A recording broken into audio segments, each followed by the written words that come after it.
it off to Brian Lee. He's an alum of Baruch, a fellow alum. He's done a tremendous job in not only helping putting together the panel for Venezuela, but helping move forward and put together this event tonight. So Brian, take it away. Excellent. Thank you, Alexandria. And I see Professor Golub has joined us. Hello, Professor. We didn't get a chance to meet, only by phone. Professor, you were my idol. I love you. Hello. It's so exciting to see you. And thanks for all your help in putting together the prior program, which we had to put on hold for now, but it's good to see you. I'll get there. Thank you for inviting me to this. It's really great to be here. Absolutely. So welcome, everybody. Bienvenidos. This is kind of our first 2020 SOMOS installment. Unfortunately, the founder of SOMOS could not join us this evening. Her name is Elizabeth Rosario, and she's sort of the founder. SOMOS is relatively new. We've been around for a couple of years. And this is just a great opportunity to network. Obviously, with the pandemic and the shutdown, we've all been cooped up.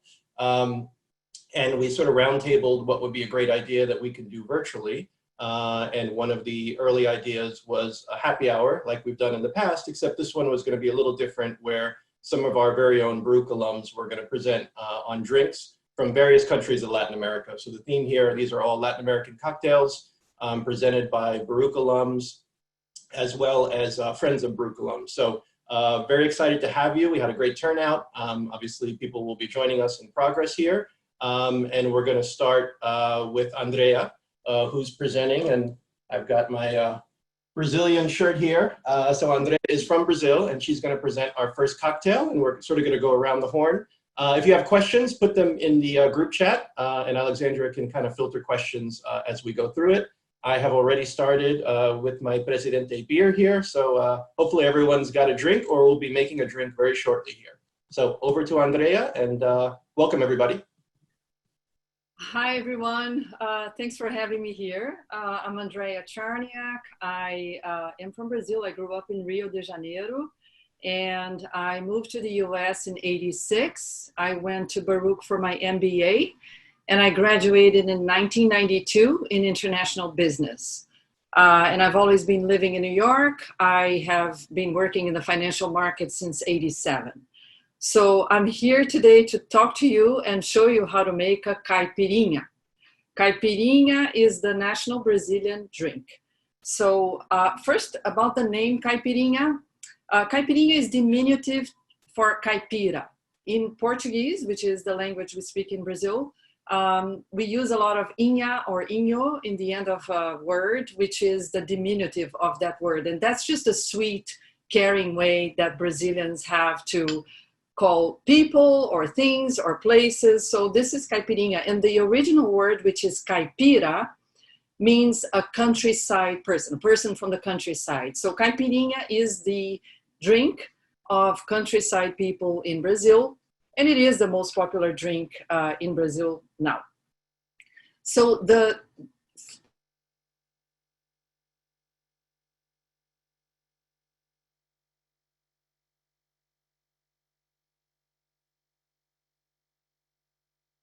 here I have a bottle of a Leblon cachaça. It's a good brand. It's easily found in New York City in liquor stores. Cachaça is made of fermented and distilled sugarcane juice. So that's what makes it different from rum, which comes from molasses. So it's sugarcane juice, and cachaça can be aged, in which case it takes a yellowish color when we call it gold, or it can be not aged, and it's called silver or white. So I'm using the silver one because that's the one we use for mixed drinks, basically. Caipirinha is never strained. It's not a strained drink, so you always have the pieces of the fruit inside the drink. You can have caipirinha made with other fruits. So lime is the most traditional one, but you can use tangerine, strawberry, kiwi, pineapple, cashew fruit, and they are all called caipirinha. Caipirinha of this, caipirinha of strawberry, of kiwi, of lime. But some people like to substitute the cachaça by, for example, vodka. So if you use vodka instead of cachaça, which is common in Brazil as well, we call it caipirosca. And if you use sake, for example, we call it sakeirinha. So there's variations on the same theme, but the caipirinha itself always has cachaça in it. And there's about 40,000 producers of cachaça in Brazil. And Brazil is the only place where cachaça is produced, at least that I know of. So as you will enjoy caipirinha now, or in the next time you enjoy caipirinha, maybe you can have some Brazilian food as well, so you don't have it on an empty stomach. And I have some samples here of typical Brazilian foods and staples. I mean, one is, just like any other Latin American country, rice and beans. I like the black beans best, and rice and beans are a staple in Brazil for sure. And something else that I want to show you here is salgadinhos. Here you go with the inho again, right? That's how we say, that's how we call what we like. So in the salgadinhos, I'll show you an example here. This is called a pastel. Pastel looks very much like an empanada, but the dough is thinner and it's deep fried. And usually the filling is either meat or cheese, or sometimes banana or chicken, and it's fried. So that's pastel. This one here is my favorite. It's called an empadinha. Empadinha is a pie. It's baked, and filling can be shrimp, chicken, cheese, and hearts of palm. Very common with hearts of palm, which is very typical of Brazil as well, and delicious. So next one here that I want to show you is a coxinha.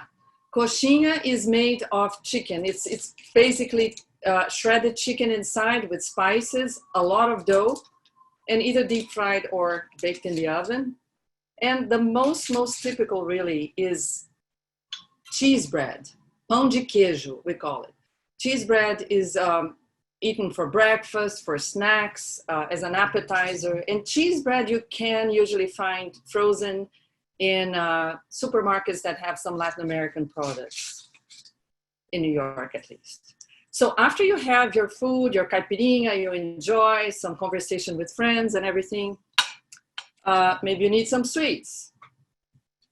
So you had the salgadinhos before, little sweet bites, and this is docinho. Salgadinho was little salty bites, and docinho is little sweet bites.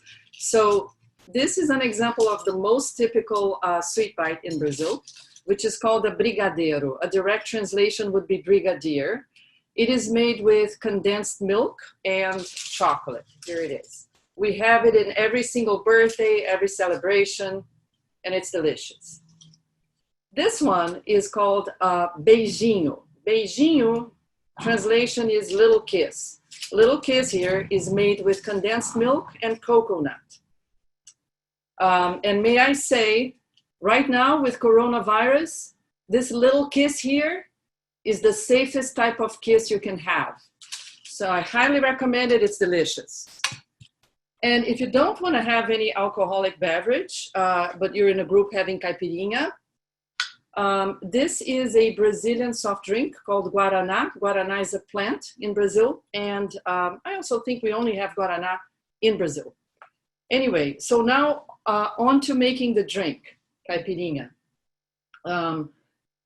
I like my caipirinha with 1 lime, 1 tablespoon of sugar, 2 ounces of cachaça, and a lot of ice.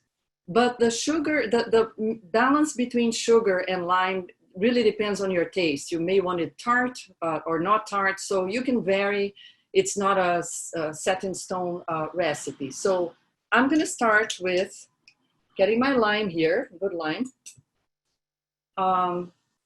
And I'll just take the edges off and I'll cut it in 4. When you cut it in 4, you should remove this middle part of the flesh because it would make the drink bitter. So we take out the bitterness of everything, especially with the caipirinha. So we should remove the bitter part of the lime. And the lime is the item that goes first in your glasses. So let me just take this out. Okay, so I got my glass, my limes, quarter. Now I will put the sugar. So tablespoon of sugar on top of the lime. I think it's important to have first lime, then sugar. And I'm gonna get my very Brazilian muddler here, the little parrot, and muddle it. Muddle, muddle, twisting. I give it a twist. But this is very important. You have to be gentle. This has to be a gentle move. You cannot be aggressive with the limes. Can't kill the peel. So gently muddle, muddle until the sugar really combines with the lime juice and makes it a syrup, really. So after you've muddled and twisted gently, you put the ice. And some people like to crush the ice. I like cubes, not too big, but if you prefer crushed ice, that's fine. Now, time for cachaça. So I'm gonna measure here 2 ounces.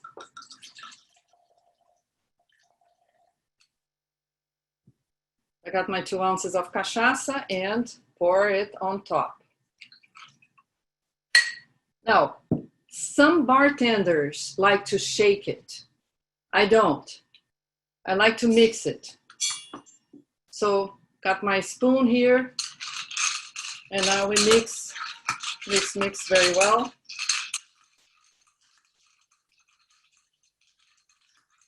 I already smell it. And again, you know, when you try it, if you feel there's more need for lime, add lime juice, more sugar. Some people don't even use sugar or sweetener.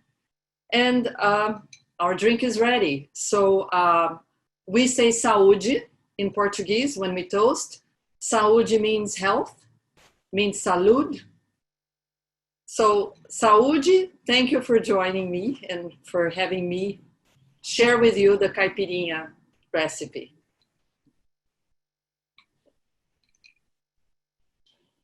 Salud. Salud. Obrigado. Obrigado. That was terrific. Fantastic. We're going to keep the party going. So next country we're going to go to is Mama Mexico. I've got my soccer jersey here. So everyone get their passports out. We're moving on to Mexico. And we're going to turn the floor over to Eduardo, who is a Baruch alum as well, and is going to present on the margarita. Am I on? Yes. Good. All right. Hello, everybody. Thank you for joining us. By the way, Andrea, that's amazing. That was terrific. I think you set the barrier like way too high now. So it's definitely going to be an exciting thing for me. So yes, I'm originally from Mexico. I also went to Baruch and graduated in 2017. I'm currently working in financial services, mainly consulting right now. And when I was back in school, I used to bartend. So that's a long story, right?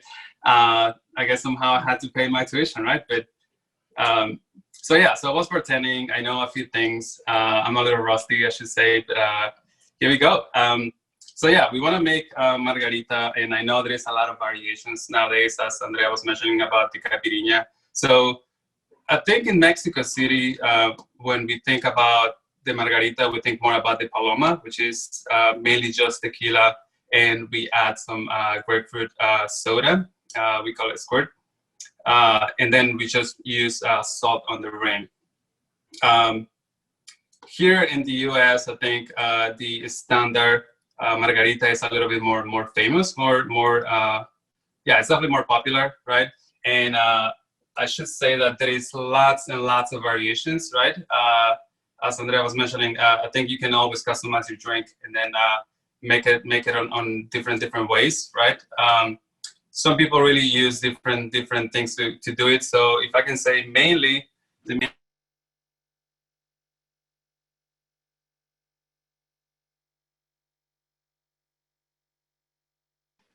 We lost your voice. Oh, Okay. No. Okay. Now it's okay. Now it's okay. Came back. was it mute?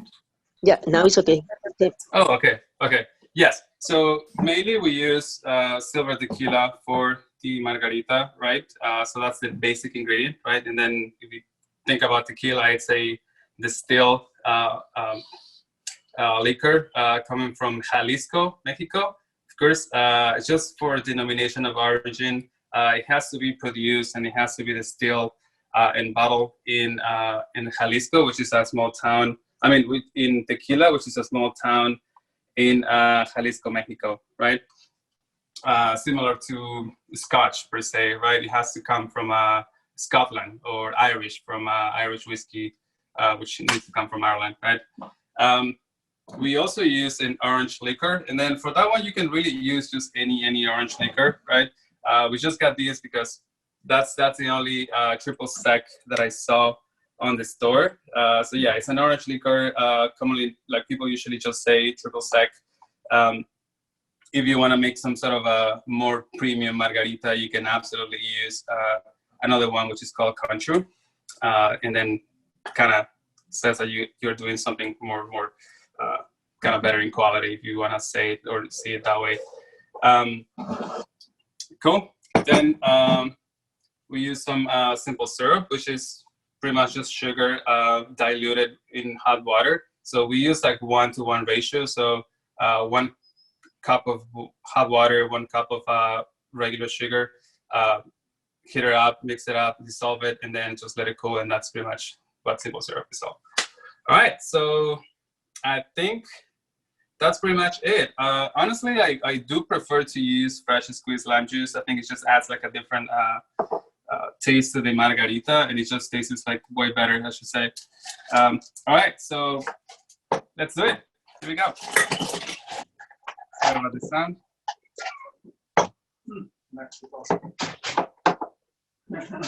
All right. Hey, what's up? All right, so we're gonna use 2 ounces of tequila. Actually, I don't know why you're grabbing that one. All right, so we got a small jigger, but so it's like half an ounce here, meaning that we're gonna put 4 times just to make it the 2 ounces.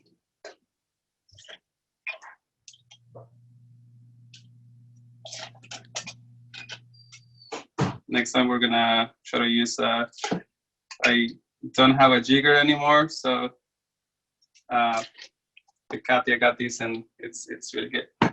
All right, so 2 ounces of tequila, right? Then we're gonna use 1/4, so less than 1 ounce, so 1/4. This one is actually a measurement. It just measures like 1/4 of an ounce of the triple sec, which is the orange liquor.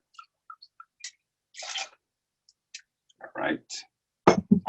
Then we want to make it a little citrus and nice, so we use the freshly squeezed lime juice, and then it's actually supposed to be 1 ounce. I don't know why I used that one. I'm just gonna use another 1/4 here. All right, so it's supposed to be 1 ounce. Sorry about the confusion over there. One thing here, the last thing would be the simple syrup, right?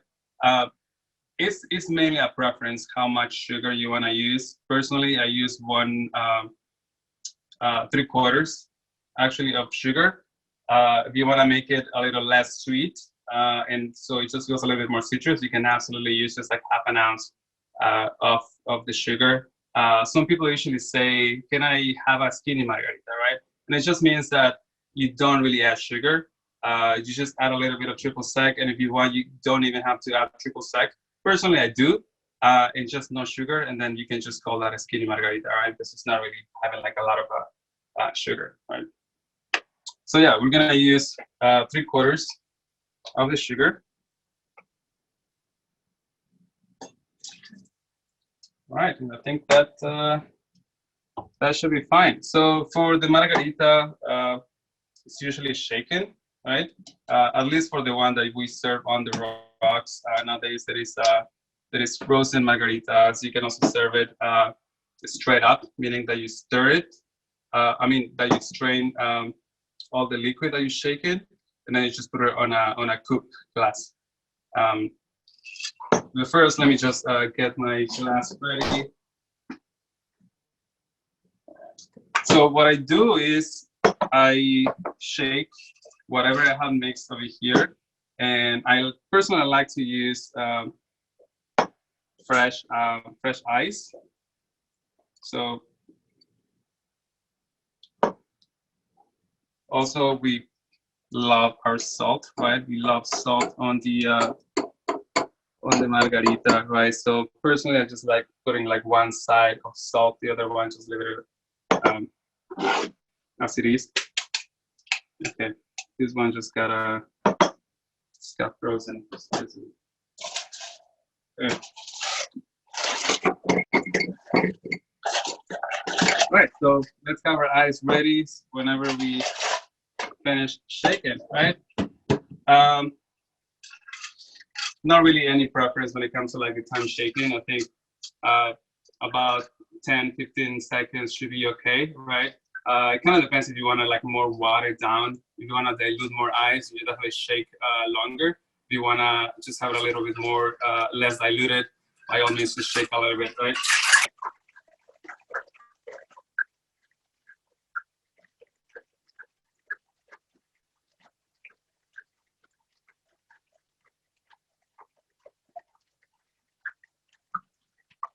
Is that 15 seconds?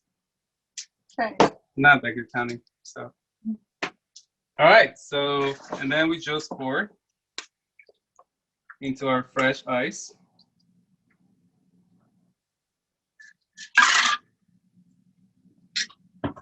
We already got the salt rim, and then you can just, you can just garnish it with one lime wedge, or you can just use a lime wheel. It's mainly just a preference, right? And that's how we get a margarita. Salud.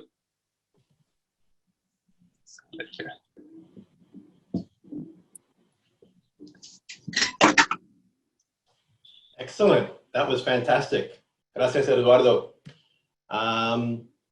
So next, we are going to do a quick intermission. I will turn the floor back over to our Baruch contact, Alexandria. Alexandria, take it away. Thank you, Brian.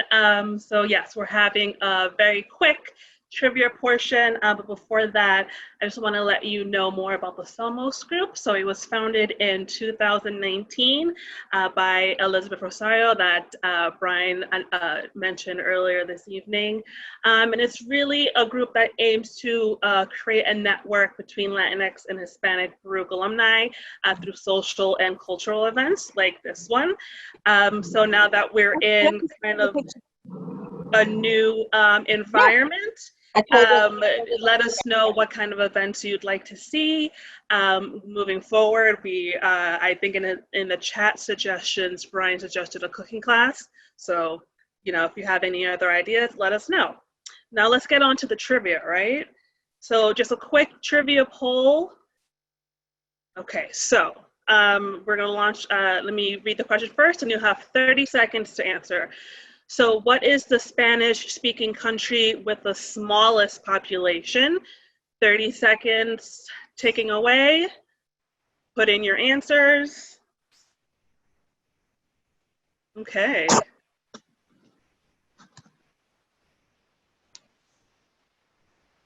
We have some good answers, good guessing. About 8 more seconds. I think everyone is locked in. All right, so the number one poll that we got was Uruguay, but that is incorrect. The correct answer is actually Equatorial Guinea, which I just found out last night as I was looking for trivia questions. Okay, and then we just have our last question here. Oh, stop sharing that.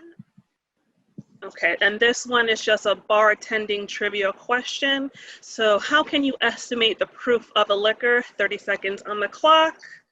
Let us know your answers. How can you estimate?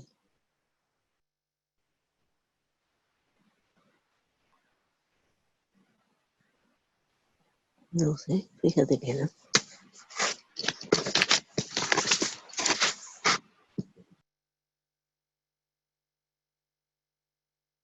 Okay, about 6 more seconds, 4 more seconds. 30 seconds. So how can you estimate the proof of the liquor? You actually double the alcohol by volume. Thank everyone for joining in our little quick trivia portion. And now we're going to move on to Cuba as Katia presents the mojito for us.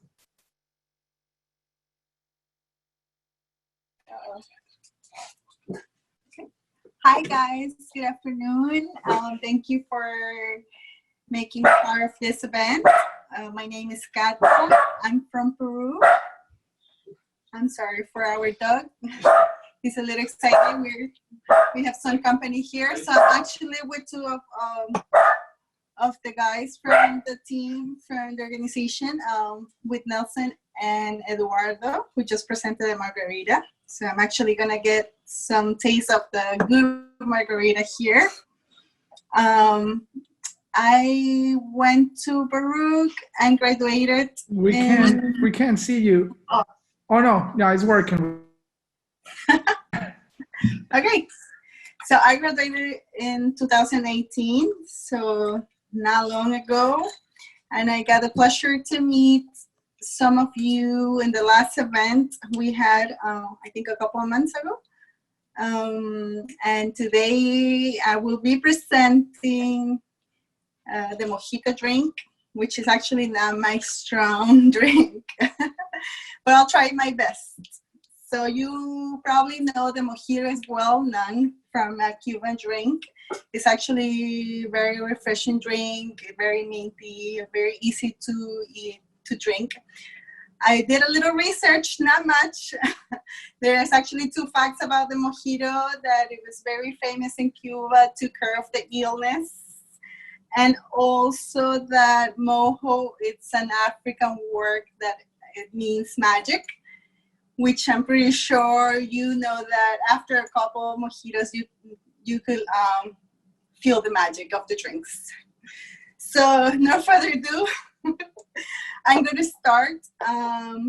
We basically use fresh meat, so probably around 6 to 10 leaves, I want to say. So you here see my meat. I'm going to pull some leaves and I'm going to put it.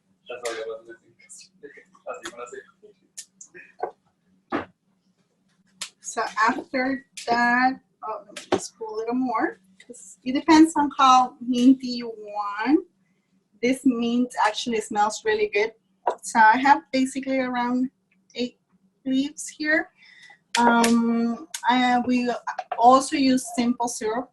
Our friend Eduardo made some fresh one today, so I'm gonna use some of that. So I think 3/4 ounces will make the deal.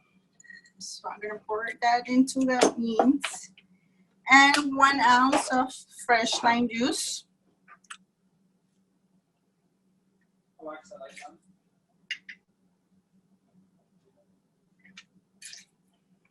Okay, and then we muddle a little bit of the mint just to get the fresh oil essence that we get out of it. We didn't have a pro model, so we're kind of improvising here. So we just do it for a couple of seconds. Like I said, our mint is very fresh, so I could already smell all the essence from it. So I'm not gonna go too hard on it. I'm gonna give it a little twist. Okay, after that, we're gonna add 2 ounces of rum, which we have here, Bacardi. Okay, and I have this 1/2 ounce, so I'm just gonna do 4 times.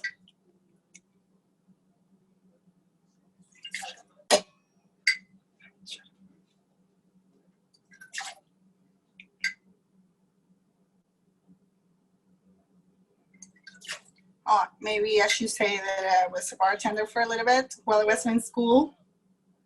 More for Peruvian drinks, more like for a Peruvian restaurant, but I got to learn some other drinks as well. And of course, mojito is very popular. So we're just gonna pour some ice to it. I prefer to shake it so we can get it a little chill. So I'm just gonna do a little shake, not much.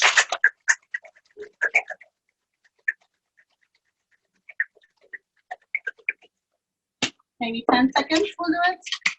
You can already feel the shakers are like very full, so that's it. Just to check the super ingredients. We use a tall glass. Okay, with some ice on it. And well, I don't have something. Maybe just like this. For the mixing, it's okay to have some mint into the cup. Actually, all the some morning. Well, it actually okay. We could actually add some mint into it just for a little more taste, and just to top it up with some club soda. Ooh.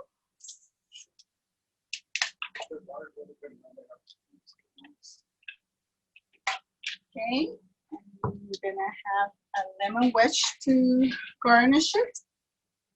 And I'm gonna grab some more mint.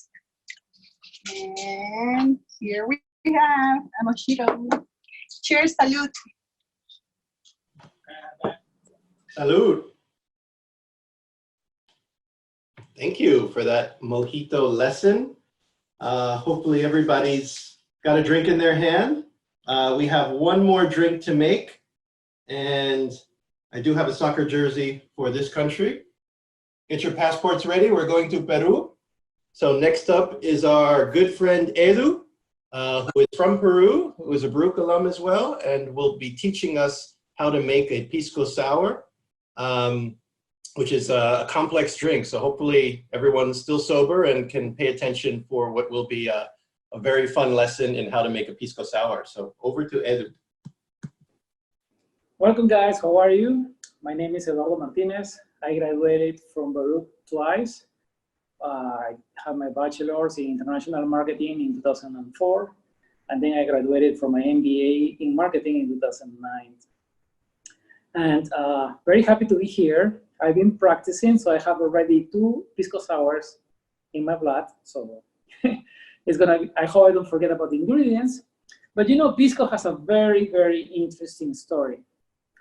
Back in, you know, when the Spaniards came to Peru in 1532, they started establishing cities like Cajamarca and then right after Lima. But you know, Spaniards like their wine. So they start bringing grapes and they start harvesting and, you know, and producing wine in Peru as early as 1540. So by 1548, there were the first indications of wine producing. And you know, it was like they've been producing in the southern part of Peru, in the city of Ica. And then naturally it was extending towards the coast to an area named Pisco by the indigenous people. And this area was named Pisco because the birds that live in the area, small birds, well, that's the name they put to the birds. So the area took the name of the birds, the river took the name of the birds, and the port later was named Pisco as well. So it was a very, how can I say, flourishing area because, you know, it was the place where they were exporting all the goods, all the wine to the rest of the continent. What happened around the 1700s was that this area was producing so much wine that the wine that was coming from, it was competing with the wine that the Spaniards were producing in Spain. So they forbid, you know, to export the wine. So what they did was to find an alternate product, and they had this aguardiente of uva that they will call pisco, and that's when they start producing, you know, in mass. So by the 1800s, it was already popular, and it went to Europe, and there were some reviews in Europe about pisco.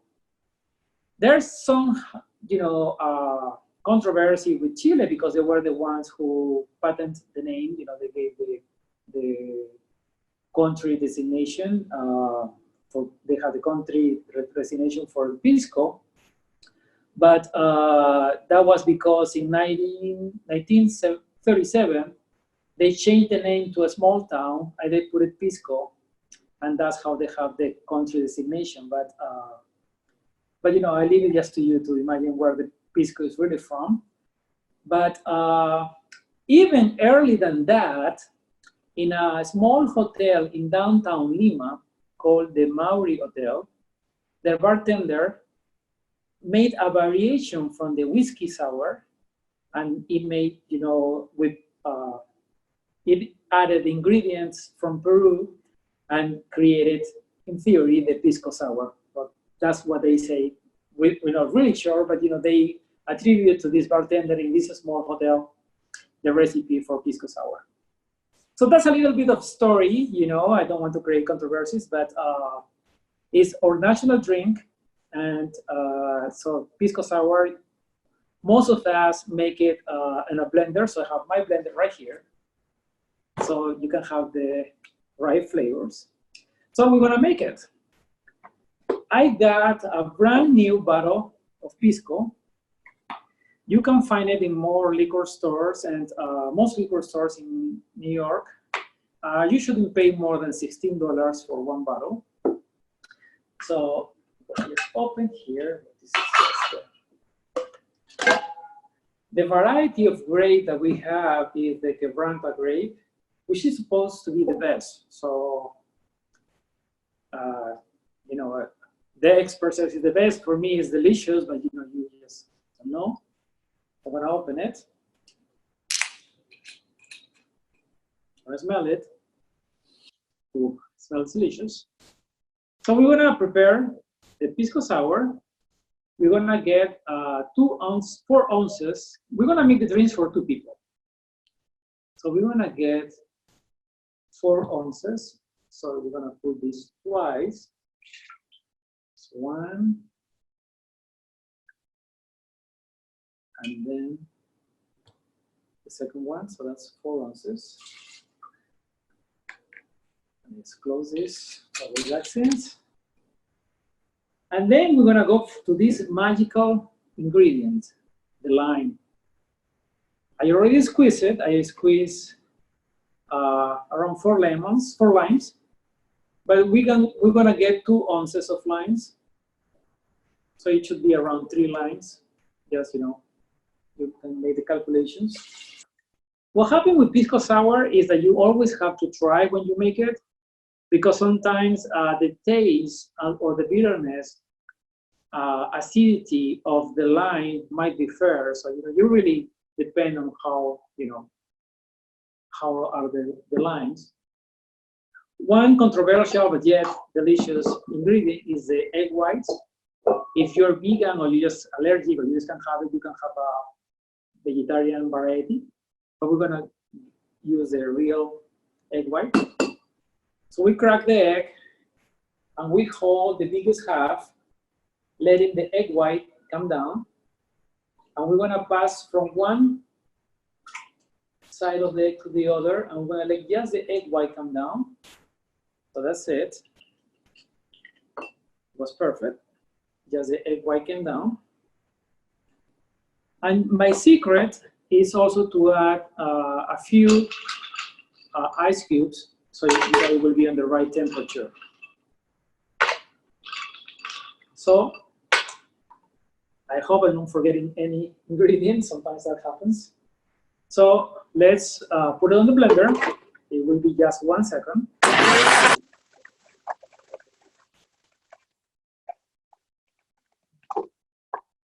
I forgot to add the sugar. But those are the things. That happens, when you have a live event. So let's put the sugar.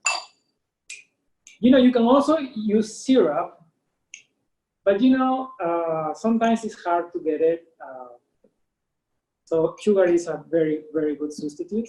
I put 3 small spoons So we're gonna taste it when, you know, we have more or less and we figure it out.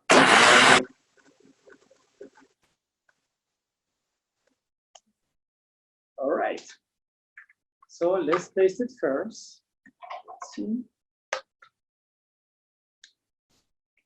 Ooh, delicious. I think I'm missing a little bit of sugar.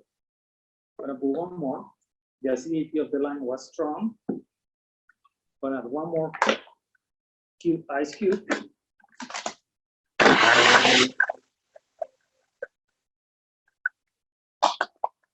And now it should be really good. Let's taste it again. Delicious. So we have our cup right here. We're gonna put pisco right here. I'm leaving drink for the other person, so you don't drink alone. And I have the amargo de angostura, which is the bitters, aromatic bitters. And this is just for garnish, but you know, we're gonna put a couple of drops just to give the authentic flavor. And that's it.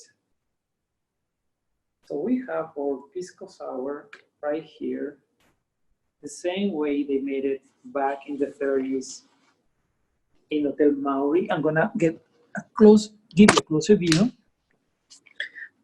Let's see. Okay, move my camera.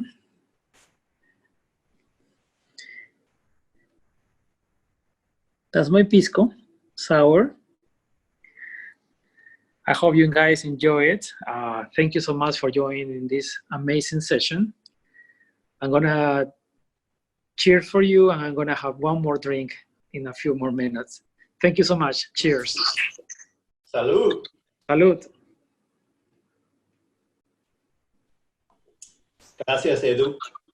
Amazing. Wow, that was fantastic. 4 amazing presenters, 4 amazing drinks.